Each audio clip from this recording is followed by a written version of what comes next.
Mayurbhanj mirror खोली अनेक अजना स्थानर परिचय और लोकलोचन को आनी अनेक अनालोचित स्थान। तेबे चलंतु आजिर एपिसोड रे जिबा पुणी एक नुआ स्थानर खोज रे।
मयूरभंजर सदर महकुमा बारिपदा सहर निकटवर्ती प्रसिद्ध बालीडिहा डैम निकटरे रही अन्य एक छोट किंतु आकर्षणीय डैम ना तार खांडिया डैम।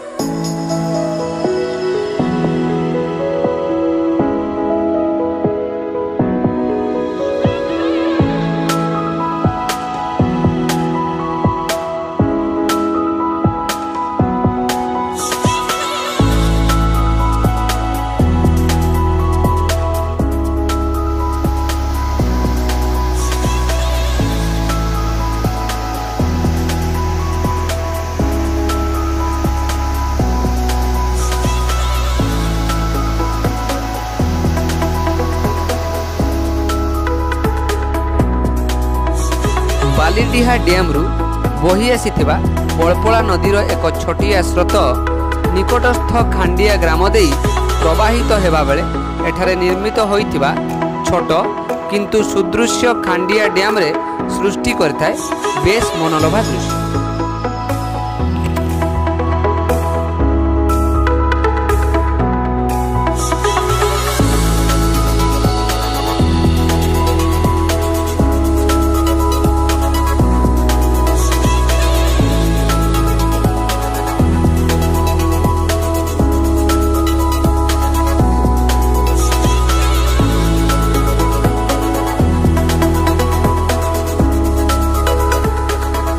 विशेषतः एही डैम रो निर्माण शैली छोट हेले मध्य बेस नियारा।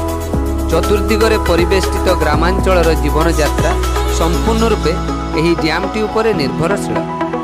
कृषि क्षेत्र रो उन्नति पाई निर्मित एही डैमटी दृष्टि आढुआल रे रहिछि।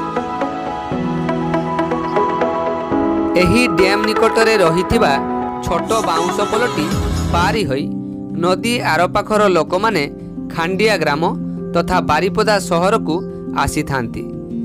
खांडिया डैम देई बहिथिबा नदी मुख्यतः वर्षा दिने अधिक जलस्रोत रहुथिबारु निकटस्थ ग्रामवासी एही पोलटी भांगी जाउथिबारु अनेक असुविधार सम्मुखीन होइथांती। आपण भी निश्चय बुली आसंतु एही अनालोचित डैमटी को आउ एहाकू लोकलोचन को आनिबा सह एहार प्रचार प्रसार दिगरे सहायक हुंतु।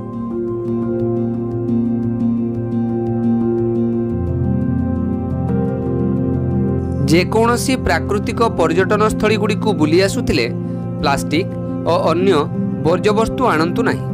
ପ୍ରକୃତିର କ୍ଷତି ନ କରି ପ୍ରକୃତିର ସାଥୀଟିଏ ସାଜନ୍ତୁ।